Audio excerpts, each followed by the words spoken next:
Hello ಅದಕ್ಕೆ. ಅಮ್ಮಯ್ಯ, ಏನೋ ಮಾಡ್ತಾ ಇದೆಯಾ? ಏನಿಲ್ಲ ಅದಕ್ಕೆ, ಹೇಳಿ. ನಾವೆಲ್ಲ ಮದುವೆ ಮಂಟಪಕ್ಕೆ ಬಂದ್ವಿ ಕಣೋ. ಆ ದಿನ ನೋಡಿದೆ, ಗೌರಿ ಪೂಜೆನೂ ಮುಗೀತು. ಇದನ್ನೆಲ್ಲ ಅಪ್ಡೇಟ್ ಕೊಡೋದಕ್ಕೆ ಫೋನ್ ಮಾಡೋದು ಅದಕ್ಕೆ? ಖಂಡಿತ ಇಲ್ಲ. ಇದರಿಂದ ನಿನಗೆ ಬೇಜಾರಾಗಲಿ ಅನ್ನೋ ಉದ್ದೇಶ ಅಂತೂ ಖಂಡಿತ ಇಲ್ಲ. ಗೌರಿ ಪೂಜೆಲಿ ಅವಳು ಪ್ರಾರ್ಥನೆ ಮಾಡ್ಕೊಳ್ಬೇಕಾದ್ರೆ ಅವಳು ಕಣ್ಣು ತುಂಬ ನೀನೇ ಇದ್ದೆ ಕಣೋ. ಇನ್ನೊಂದು ಸ್ವಲ್ಪ ಹೊತ್ತಲ್ಲಿ ಅವಳನ್ನ ಸ್ಟೇಜ್ ಮೇಲೆ ಕರ್ಕೊಂಡು ಹೋಗ್ತಾರೆ. ಅಂತರ್ಪಟ ಶುರು ಆಗುತ್ತೆ. ಅವಳು ವಿಕ್ಕಿ ಮುಂದೆ. ಸಾಕು ಅದಕ್ಕೆ, ಮುಂದಕ್ಕೇನು ಹೇಳ್ಬಿಡಿ. ನಾನು ಹೇಳ್ತೀನಿ ಕಣೋ, ನೀನು ಕೇಳಿಸ್ಕೋಬೇಕು. ನೋಡು, ವಿಕ್ಕಿ ಇನ್ನೂ ತಾಳಿ ಕಟ್ಟಿಲ್ಲ ಅಂತ ನಾನು ನಿನಗೆ ಫೋನ್ ಮಾಡ್ತಾ ಇದ್ದೀನಿ. ಇನ್ನು ಸ್ವಲ್ಪ ಹೊತ್ತಲ್ಲಿ ನಾನು ನಿನಗೆ ಫೋನ್ ಸಹ ಮಾಡಲ್ಲ. ಫೋನ್ ಮಾಡೋ ಉದ್ದೇಶನೇ ಮುಗ್ದೋಗಿರುತ್ತೆ. ನಾನು ಮತ್ತೆ ಯಾಕೆ ಫೋನ್ ಮಾಡಲಿ?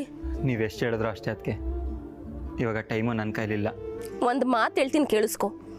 ಟೈಮು ಯಾವಾಗ ಹೇಗೆ ಬರುತ್ತೆ ಅಂತ ಹೇಳೋಕ್ಕಾಗಲ್ಲ. ಅದು ಯಾರನ್ನೋ ಕೇಳಿಕೊಂಡು ಪರ್ಮಿಷನ್ ತಗೊಂಡು ಬರೋ ಅಂಥದ್ದಲ್ಲ.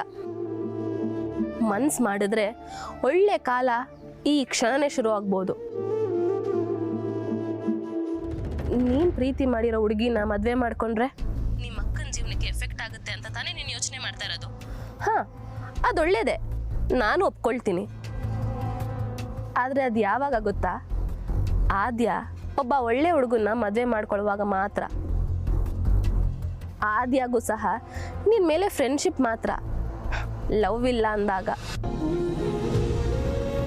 ಆದರೆ ಈಗ ಆದ್ಯ ವಿಕ್ಕಿ ಅಂತ ರಾಕ್ಷಸನ ಕೈಲಿ ಸಿಗಾಕೊಂಡ್ರೆ ಅವಳ ಜೀವನ ಏನಾಗ್ಬೋದು ಅಂತ ಯೋಚನೆ ಮಾಡು ಅಮ್ಮಯ್ಯ. ಅವನಿಂದ ಆದ್ಯ ಜೀವನನ ನೀನು ಕಾಪಾಡಿದ್ರೆ ನಿನಗೆ ಪುಣ್ಯ ಬರುತ್ತೆ. ಆಗ ಶ್ರಾವಣಿ ಅಕ್ಕಂಗೂ ಖುಷಿ ಆಗುತ್ತೆ ಕಣೋ. ಅಷ್ಟೇ ಯಾಕೆ, ಅಭಿಭಾವನು ಖುಷಿ ಪಡ್ತಾರೆ. ನೋಡು ಅಮ್ಮಯ್ಯ, ಆದ್ಯ ಇನ್ನು ಸ್ವಲ್ಪ ಹೊತ್ತಳೆ ಹಸೆ ಮನೆ ಇರ್ತಾಳೆ. ಹಲೋ ಅಮ್ಮಯ್ಯ, ಹಲೋ. ಇವನ್ಗೆ ಆ ದೇವರೇ ಬಂದು ಬುದ್ಧಿ ಹೇಳಿದ್ರು ಅರ್ಥ ಆಗಲ್ಲ. ಏನಾದರೂ ಮಾಡ್ಕೊಳ್ಳಿ, ನನಗೂ ಸಾಕಾಯ್ತು.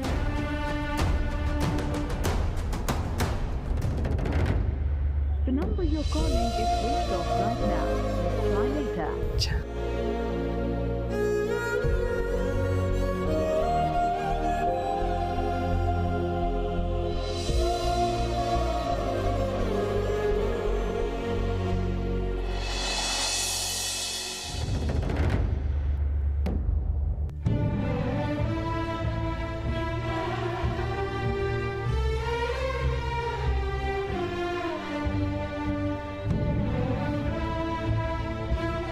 ಈಗ ಯಾವ ಟೈಮಲ್ಲಿ ಬೇಕಿದ್ರು ನಿನ್ನ ಮಂಟಪಕ್ಕೆ ಕರಿಬೋದು ಆದ್ಯ.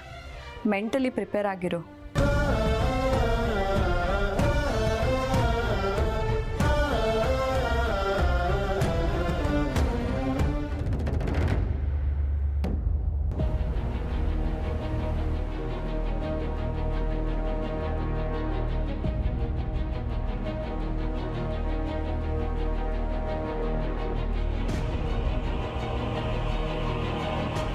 ಆದ್ಯ, ಇದೇ ತಾಡಿ ನಿನ್ನ ಕುತ್ತಿಗೆ ಕಟ್ಟೋದು.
ಏನಾಯ್ತು ಆದ್ಯ?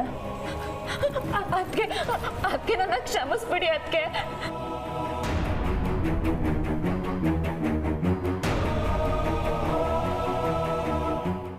ಏನಾಯ್ತು ಆದ್ಯ? ಯಾಕೆ ಅಳ್ತಾ ಇದೆಯಾ? ನನಗಾಗಲ್ಲ ಅದಕ್ಕೆ, ಈ ಮದ್ವೆ ಸಾಧ್ಯ ಇಲ್ಲ, ನಾನು ಈ ಮದ್ವೆ ಆಗಲ್ಲ.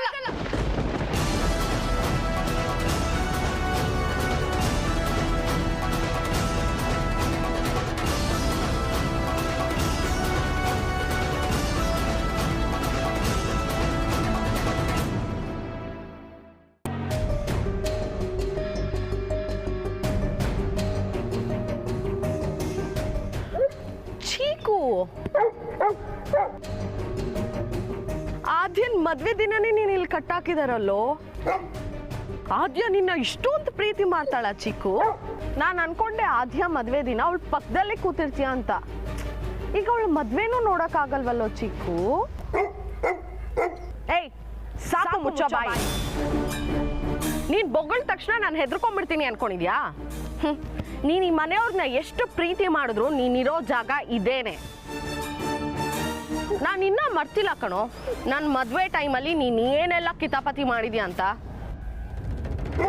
ರಿವೆಂಜ್ ತೀರ್ಸ್ಕೊಳ್ಳೋಣ ಅಂತ ನಾನು ಕಾಯ್ತಾ ಇದ್ದೆ. ಆದ್ರೆ ನಿನ್ನ ಈ ರೀತಿ ಕಟ್ಟಾಕಿರೋದನ್ನ ನೋಡೋದಕ್ಕೆ ನನಗೆ ತುಂಬಾ ಖುಷಿ ಆಗ್ತಾ ಇದೆ. ಈಗಾದ್ರೂ ಗೊತ್ತಾಯ್ತಾ ನಿನ್ ಯೋಗ್ಯತೆ ಏನು ಅಂತ?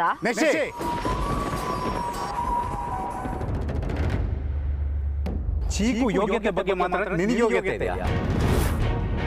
ಅವನನ್ನು ಇಲ್ಲಿ ಕಟ್ಟಾಕಿದೀವಿ ಅನ್ನೋ ಮಾತ್ರಕ್ಕೆ ಅವನನ್ನು ಚೀಪಾಗಿ ನೋಡ್ತಾ ಇದೀವ ಅಂತ ಅಲ್ಲ ಅರ್ಥ. ನಿನಗೆ ಕೆಟ್ಟ ಉದ್ದೇಶಗಳಿದ್ದಕ್ಕೆ ನಾವು ನಿನ್ನನ್ನು ಅವಾಯ್ಡ್ ಮಾಡಿದ್ದು.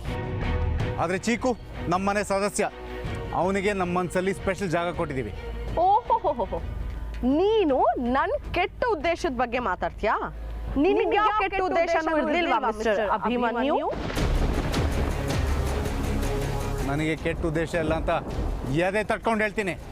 ಓಹೋ, ಶ್ರಾವಣಿ ಅಕ್ಕನ್ನ ಮದ್ವೆ ಮಾಡ್ಕೊಂಡಿದ್ದ ಉದ್ದೇಶ ಏನಿತ್ತು ಪಾಪ?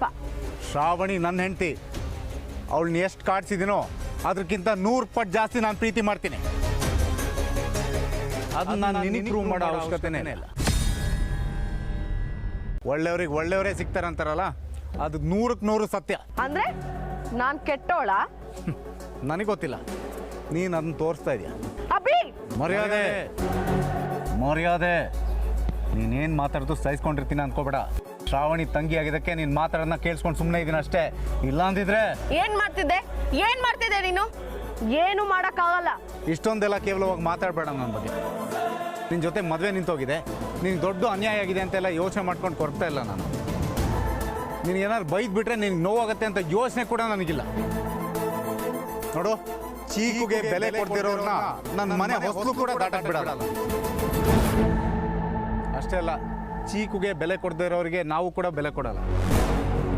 ಮೊದಲು ಪ್ರಾಣಿಗಳನ್ನ ಪ್ರೀತಿಸೋದು ಕಲ್ಕೋ, ಆಮೇಲೆ ಮನುಷ್ಯರು ಪ್ರೀತಿ ತಾನಾಗೆ ಸಿಗುತ್ತೆ. ಪ್ರೀತಿ ಬಗ್ಗೆ ನೀನು ನನಗೆ ಹೇಳ್ಕೊಡ್ತೀಯ? ನಿನ್ನ ಹೆಂಡತಿ ಜೊತೆ ಆಡಿದ ಪ್ರೀತಿ ನಾಟಕ ಎಲ್ಲ ನನಗೆ ಗೊತ್ತಿಲ್ಲ ಅನ್ಕೊಂಡಿದ್ಯಾ? ನಾವು ಜಗಳ ಆಡ್ತೀವಿ, ಒಂದಾಗ್ತೀವಿ, ಕಿತ್ತಾಡ್ತೀವಿ, ಮುನ್ಸ್ಕೊಂತೀವಿ, ಮುದ್ದಾಡ್ತೀವಿ.